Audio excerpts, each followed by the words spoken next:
Well, hi, everybody, and welcome to Furman Softball On Deck. I am Dan Scott, voice of the Paladins. Stacey Johnson-Whitfield is here. You know, we did this last year as kind of an experimental thing and decided now that all of the other madness on campus is over, we're going to bring it back. And every Monday we'll record and get you all caught up with all the inner workings of the Furman University softball program. And there's a lot going on. Good to see you. It's good to see you, too. A little colder than perhaps we'd like to see at this juncture in April.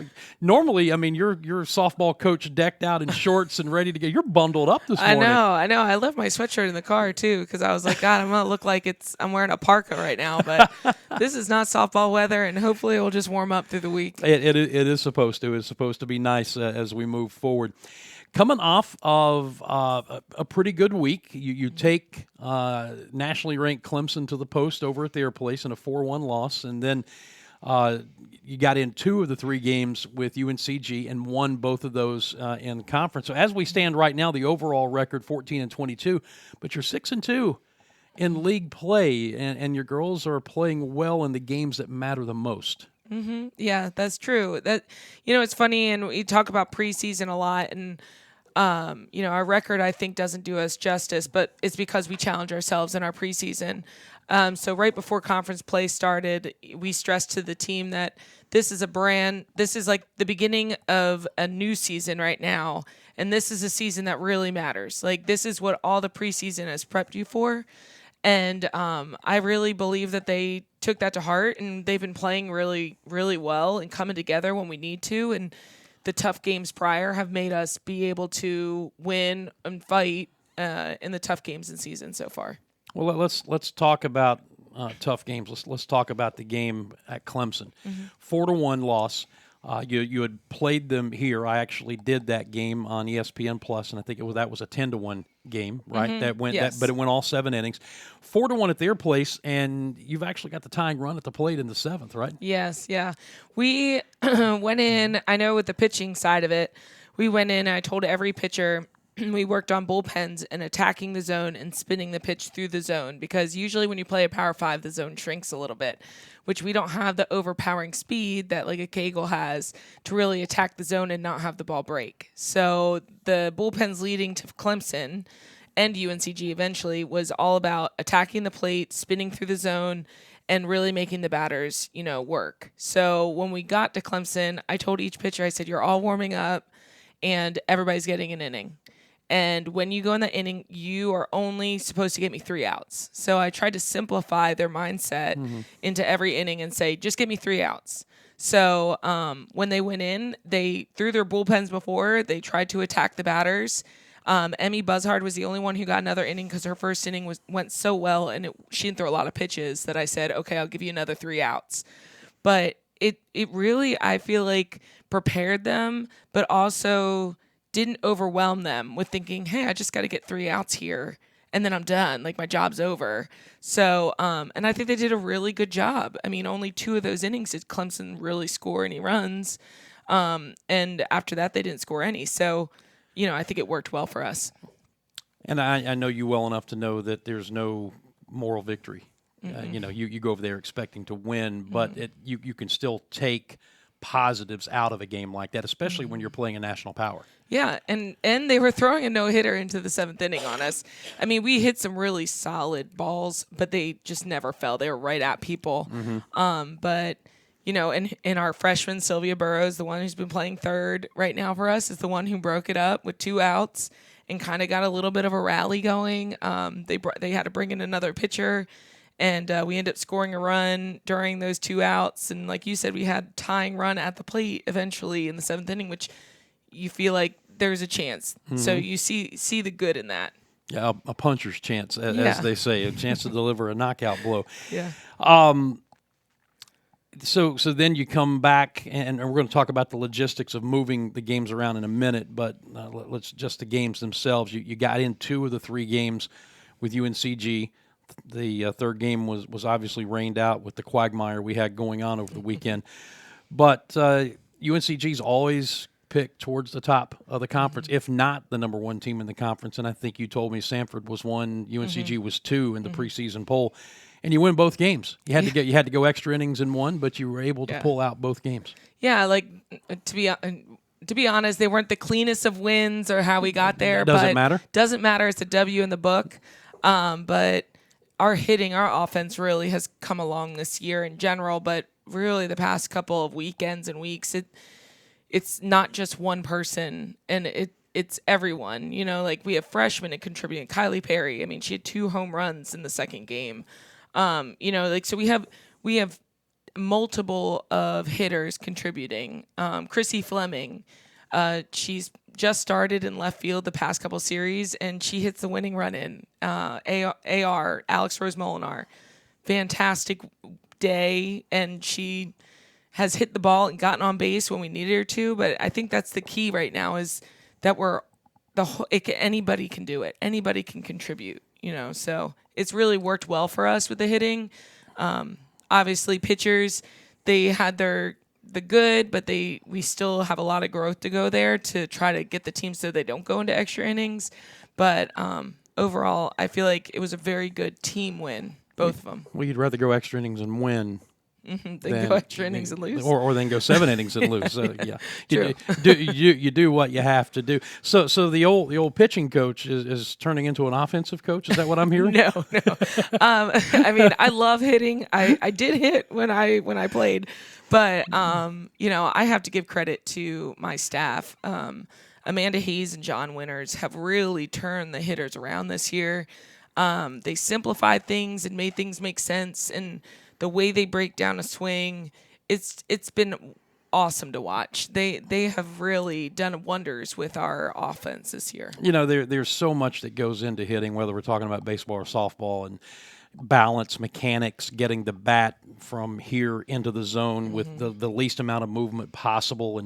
And there's so many great hitting coaches out there. Sometimes, though, I go back to Hall of Famer Tony Perez, who was asked once about his hitting philosophy, and he said, see the ball, hit the ball. True. That's very simple. It's very easy when you put it like that. Yeah, see the ball, hit the ball. But so it's great to hear that you're able to find ways to win games, and especially as we talked about for those who saw Inside Furman Athletics last week.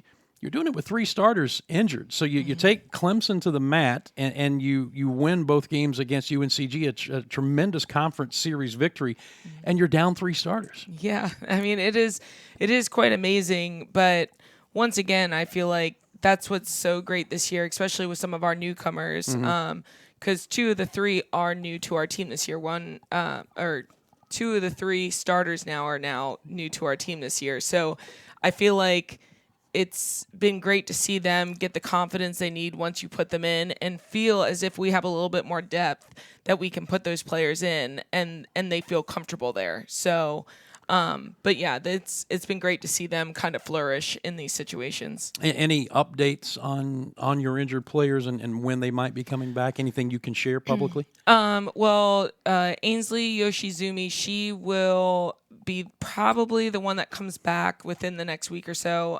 Hers is just really bad bursitis in the knee. They did an MRI to make sure nothing else is going on. The other 2, I'm not quite sure. It might be end of season or next season at this point. Wow. So, yeah.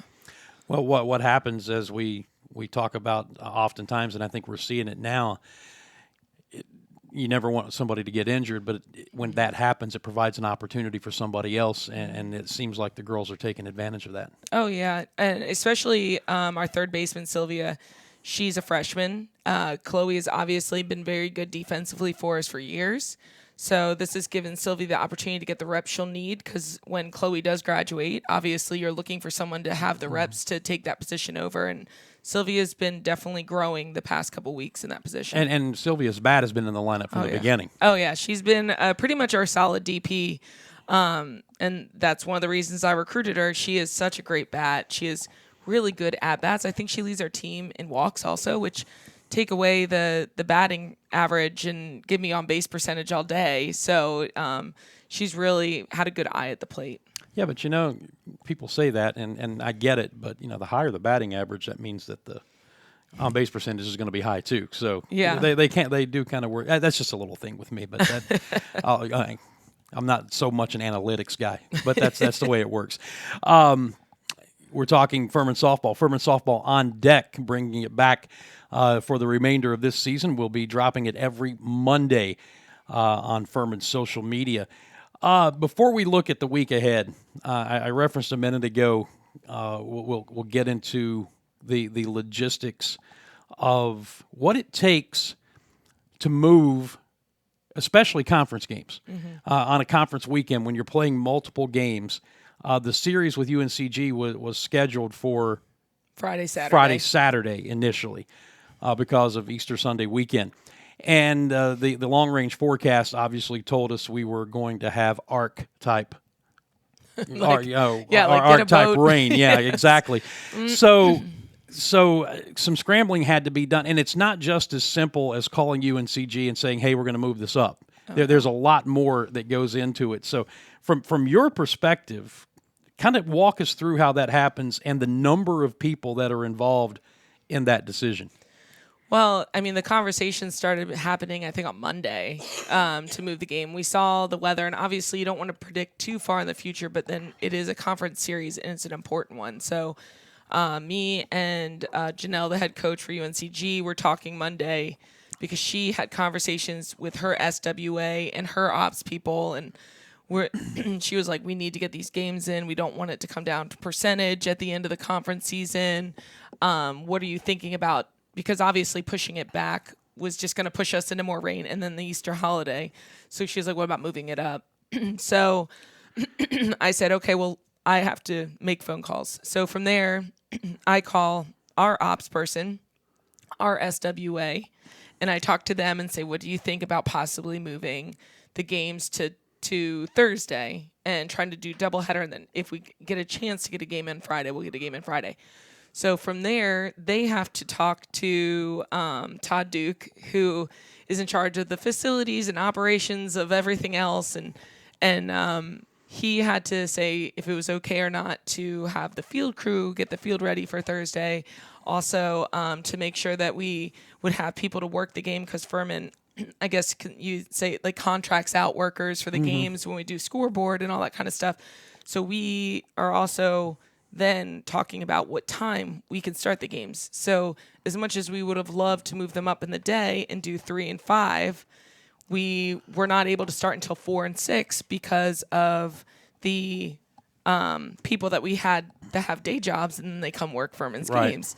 So he has to set all that up. And finally, when he's like, hey, yes, 4 and 6 is the earliest we can go, we can move it to Thursday, then I call back UNCG and our SWAs kind of talk and then send it to the SoCon. And when that happens, you have to also make sure that you have umpires, which was almost an issue. We moved the games and we thought everything was a go and realized that nobody contacted the umpires through all that. So then we had to make sure we had 3 umpires to come. So there was a lot of moving parts, moving it up earlier. But it worked out. And UNCG or the road team in that situation also has to change hotel reservations because those are done far in advance in a season to make sure that you've got room. So it really causes a lot of stress on both ends. And it's not even just that, but it's also food. Like a lot of times teams will have food being delivered and you have to kind of logistics of time. Like, okay, well, we were going to eat at 6, but now we're playing at 6. So food has to be pushed back or delivered to the field. There is a lot going on when you have to move anything. So. And yet it all came together. And yet we still played and we got 2 W's. So who was it that, because it was funny, I was supposed to broadcast those games, and Jeff Schetzel, who runs our video department here, was, and Jordan Caskey were keeping us involved and updated as to what was happening and potentially happening. And then, I think we got an email that said, okay, we're ready to go at 4 and 6 on Thursday and a single game on Friday. And then a few minutes later, the next email came back and said, hold on, they forgot to call the umpires.